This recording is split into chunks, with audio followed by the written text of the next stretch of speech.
যে কুলাঙ্গার ছেলে বাবা মাকে অপমান করে স্বেচ্ছায় বাড়ি থেকে বেরিয়ে যেতে পারে, তাকে তেল মাখিয়ে আনার কোনো প্রয়োজন আছে বলে আমার মনে হয়। দেখ না, তোর নতুন চাকরি, ফুটবল দিয়ে যেখানে সেখানে যাওয়াটা তো নিরাপদ নয়। আমি সবই বুঝতে পারছি জেঠুমণি, তবু আমাকে যে যেতেই হবে। আমার বিশ্বাস তোমাদের আশীর্বাদ আমার সঙ্গে থাকলে কেউ আমার কোনো ক্ষতি করতে পারবে না, স্বয়ং জমে নয়। এসো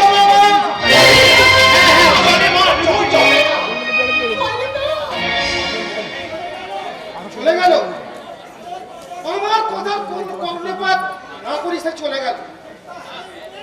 আরে উপেন,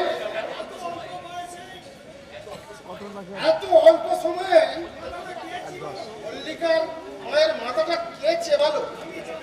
আমি জানি না দাদা, আমাকে কোনো কথা জিজ্ঞাসা না করে আসলে আসলে ঈশ্বর এসে বললো। কে ঈশ্বর? তোমার এই কালপিট ভাই? তুমি ঠিক বলেছো দাদা, তুমি ঠিক বলেছো। ওই শয়তানের চক্রান্তে আমাদের সংসারটা দুর্বল হয়ে গেছে।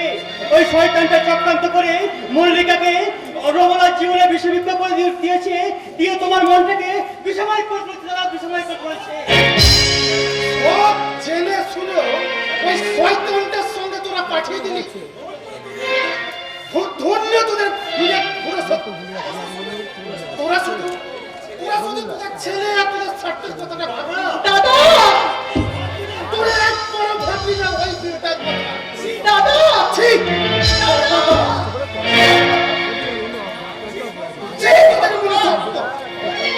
বিবেকহীন মনুষ্যত্ব। ঠিক ঠিক ভগবান, ঠিক।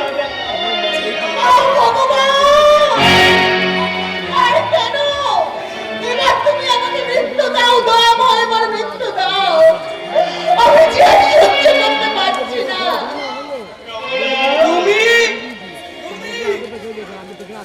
তুমি এই যে আপনাদের চোখে জল কেন? কি হয়েছে আপনাদের? ওই কিছু হয়নি তো বাবা। বাবা তোমার না কিছু হয়নি বলে ছেলের কাছে সব লুকোতে পারবে, কিন্তু চোখের জল লুকোনো যায় না। কি ব্যাপার মেসমশাই, আপনার মুখ ভার, আপনি কথা বলছেন না কেন?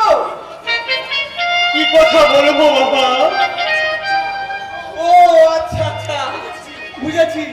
নিশ্চয় তোমার সাথে আমার মনোমালিন্য হয়েছে, কিন্তু এর অত্যাচারী আমার গলা কি এখনো শুনতে পাইনি? এখনো ঘর থেকে বেরিয়ে এলো না কেন? তুমি কার কথা বলছো বাবা? আপনি বুঝতে পারছেন না মাসিমা, আপনার বৌমা মানে আমার বোন তুমি হতে চাইটা বড় বেশি অভিমান কিনা, তাই হয়তো আমার কথা আমার উপর অভিমান করে ঘরে ঢুকে বসে আছে। হ্যাঁ, তুমি ঠিক বলেছো বাবা, তুমি ঠিক বলেছো। তাই তো বৌমা আমাদের সকলের উপর অভিমান করে তার এই হতভাগিনী শ্বশুর শাশুড়িকে কান্নার সাথে বিসর্জন দিয়ে কুশলকে নিয়ে বাড়ি ছেড়ে চলে গেছে। যে কুশলের জন্য আজ আমরা সর্বশান্ত হয়ে গেছি, সেই কুশল আজ আমাদের হাতে ভিক্ষাপত্র তুলে দিয়ে নিজের বউকে নিয়ে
তরঙ্গের মতো যেদিকে দূষক যায় আমরা সেদিকে এগিয়ে যাব। পথের গাছতলা রাত্রি কাটাবো, প্রয়োজন হলে দুজনের পেটে খোঁড়ায় জোগাতে আদর্শবাদী শিক্ষক উপেন হালদার তার ন্যায় নীতি বিসর্জন দিয়ে কেসালে কেসালে কুলে তুলে করবে। নয়তো ভিক্ষার পাত্র হাতে নিয়ে বাবুদের কাছে গিয়ে বলবো, মশাই ও ও মশাই, আমি না একজন হতভাগ্য বিলক্ষণ ডাক্তারের বাবা, আমার না বড় অভাব।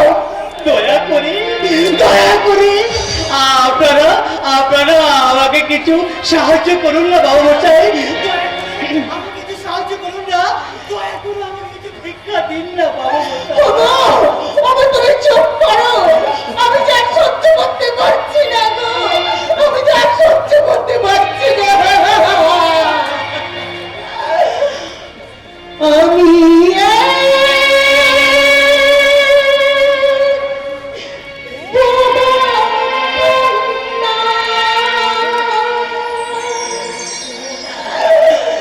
ভাষার বাণী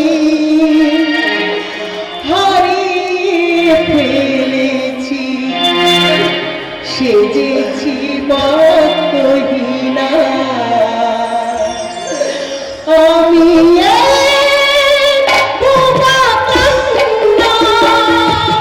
ভাষার বাণী হারিয়ে ফেলেছি, সেজেছি বাক্যহীনা। আমি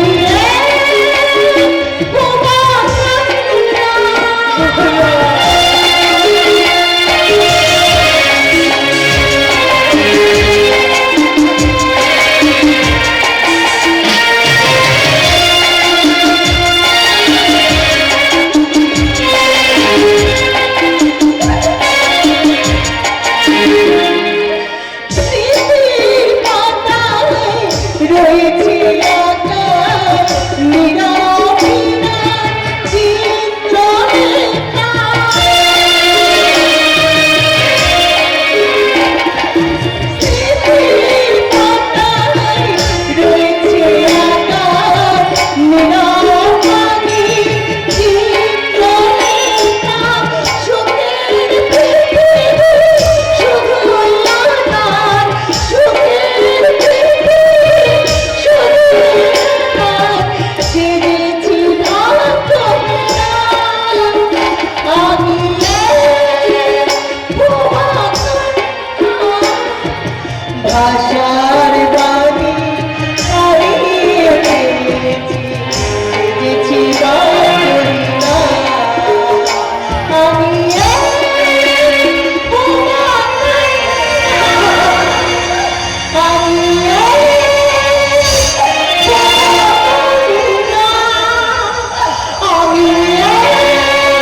জুড়িয়ে গেল।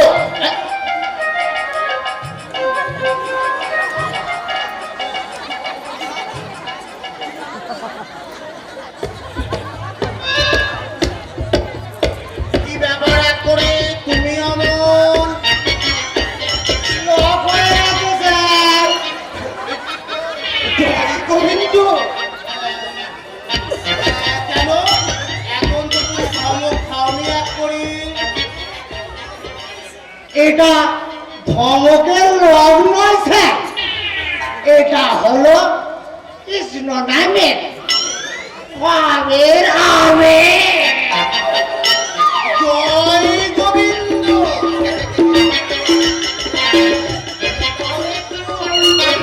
এক করে লোকটা বুঝলি বাবলা, একটু অন্যভাবে ছাড়িয়ে দিত। কিভাবে রায়বাবু? তোদের এখনো শেখানো গেল না? ওরে কৃষ্ণ ভক্তরা ওসব বাবু স্যার গুরু বলে কথা বলে না, তাদের মুখে শুধু জয় গোবিন্দ, জয় তাই, জয় প্রভু। যা তোরা দুজনে দুদিক থেকে ধরে এক কড়িকে নাড়িয়ে দিয়ে দেখতো ওর লকটা ছাড়ে কিনা।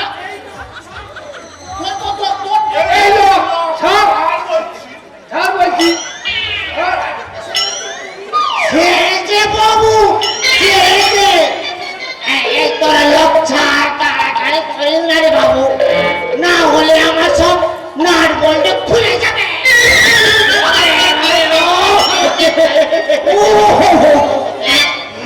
জয় গোবিন্দ। এই প্রভুর নামগান করে বুঝলি ওদের দেহ মন সব একেবারে পবিত্র হয়ে গেছে। এবার যা ভেতরে গিয়ে ওই নোটের বান্ডিল গুলো সব সাইজ করে রাখ। যাচ্ছি প্রভু, সন্ধে হলে ওগুলো তো আবার সাপ্লাই করতে হবে কিনা। যা যা। ঠিক আছে প্রভু। হ্যাঁ ঠিক আছে প্রভু। যা যা যা। জয় গোবিন্দ। কুচি করেছে আমরা জয় গোবিন্দ, গোবিন্দরই চাই। আপনার গোবিন্দ চলে গেল, তবু আমার আমার কুমানি গেল না।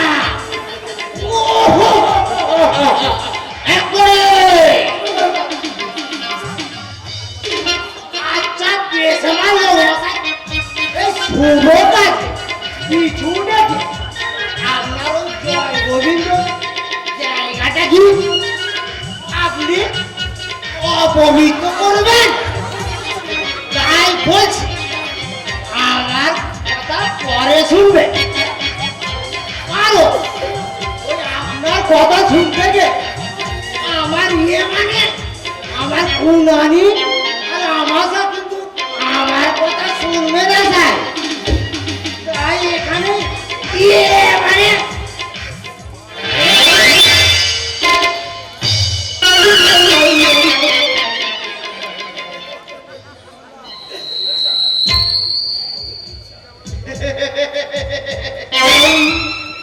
গোবিন্দের ইচ্ছায় আমার জাল টাকার ব্যবসায় আমি যথেষ্ট সাফল্য পেয়েছি।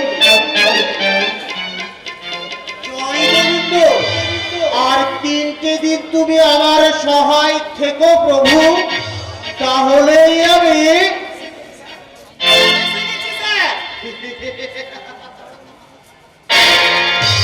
গোবিন্দ। আসবেন বই কি? অবশ্যই আসবেন। তাছাড়া আমার গোবিন্দের দ্বার এই আপনাদের জন্য তো সব সময় খোলা আছে কিনা।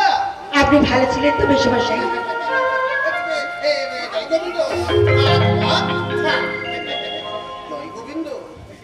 মিস্টার রায়, এ হলো আমার ভাগ্নি মল্লিকা। আর হ্যাঁ, তার গল্প আপনাকে বহুবার শুনিয়েছি। আর হ্যাঁ, ওর কিন্তু একটা বিশেষ পরিচয় আছে। কি মেদিনী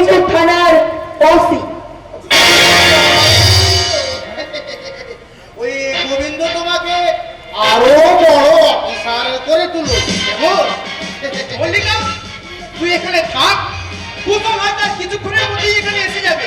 আমি ততক্ষণ ওই বাইরের কাজগুলো মিটিয়ে আসি, কেমন? কিন্তু মামা, আরে কিন্তু প্রয়োজন হলে আমি কুশলকে নাট্যভবন থেকে পাঠিয়ে দিচ্ছি। দাদা, আপনি ততক্ষণ ওই গোবিন্দের পূজাটা সেরে নিন, কেমন?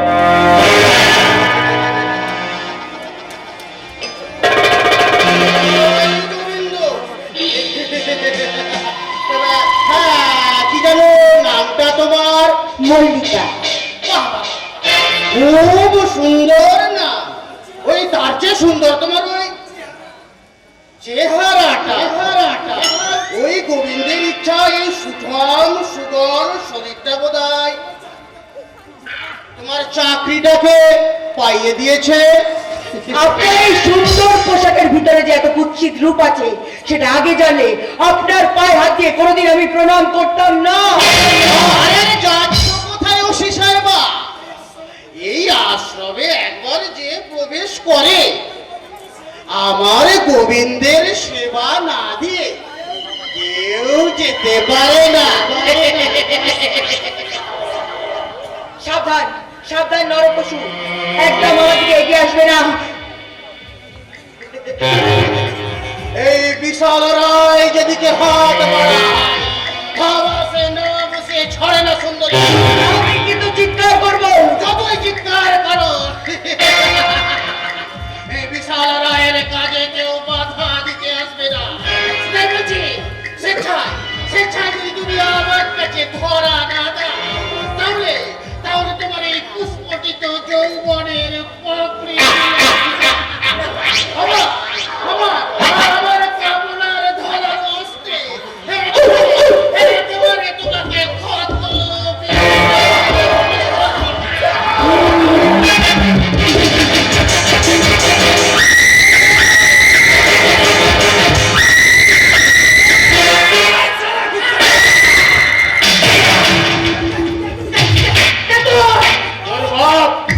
জঙ্গল সম্রাট ভগবান বিশ্বাস,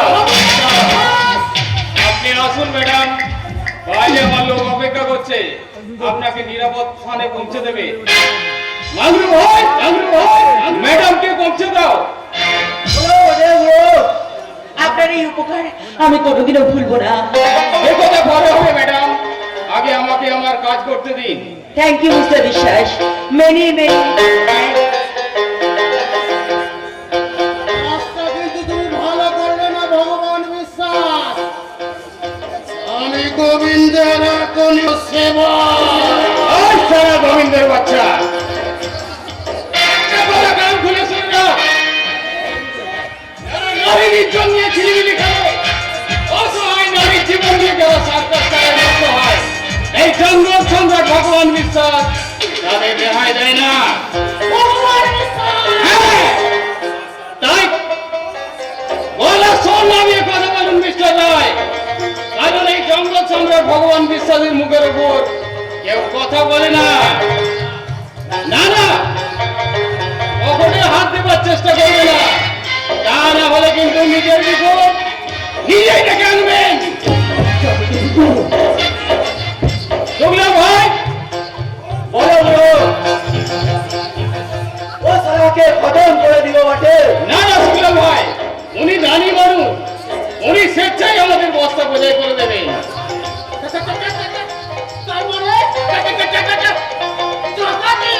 ওই সারা চামচিকের বাচ্চা, একদম চাল্লাবি না।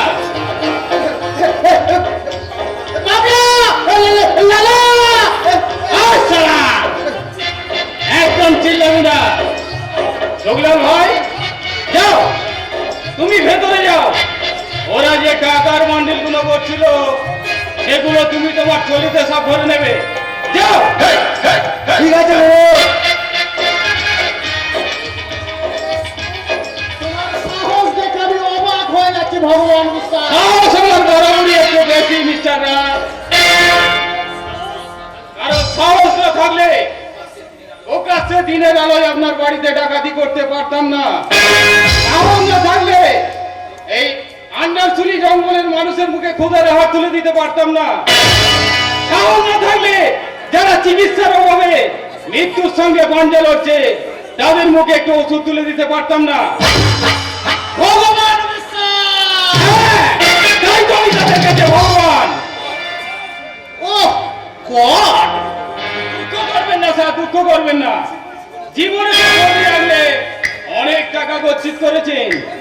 এই গরিব মানুষগুলোকে বাঁচাতে তা থেকে কিছুটা অংশ ব্যয় করলে আপনার কম পড়ে যাবে না স্যার।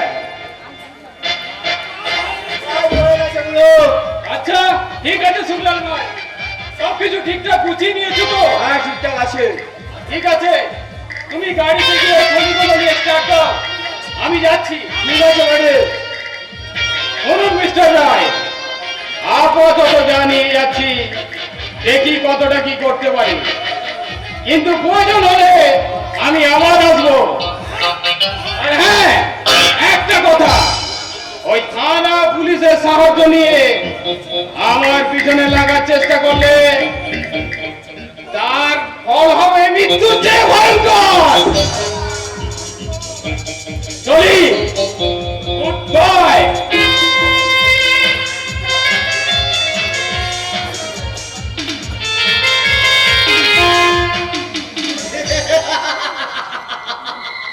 জয় গোবিন্দ!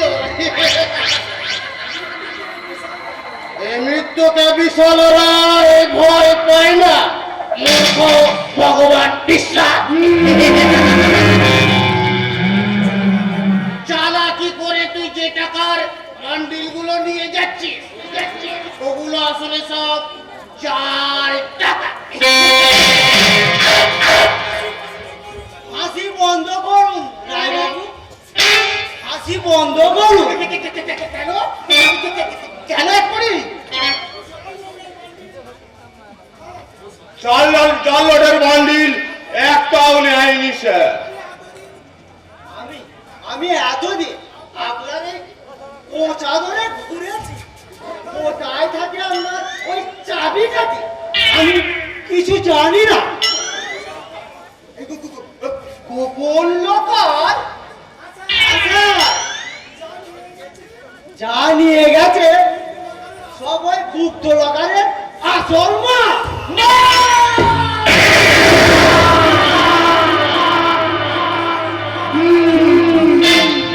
বাবু ঠিকই বলেছে স্যার। বিশ্বাস করুন স্যার, আমি নিজে গিয়ে দেখে আসুন স্যার, পাল্লা করে শূন্য লোকার পড়ে আছে। কিন্তু আমি তো ভেবে পাচ্ছি না যে গুপ্ত লকারের সন্ধান আমি ছড়া কেউ জানে না, তার সন্ধানও সেই লকারের সন্ধান ও জানলো কি করে? সেই কথাই তো আমি ভাবছি স্যার। না না না না, আর দেরি করে লাভ নেই। যেভাবেই হোক ওই ভগবান বিশ্বাসকে আমাকে অ্যারেস্ট করাতেই হবে। তার জন্য আমি চললাম ওই কানাড়া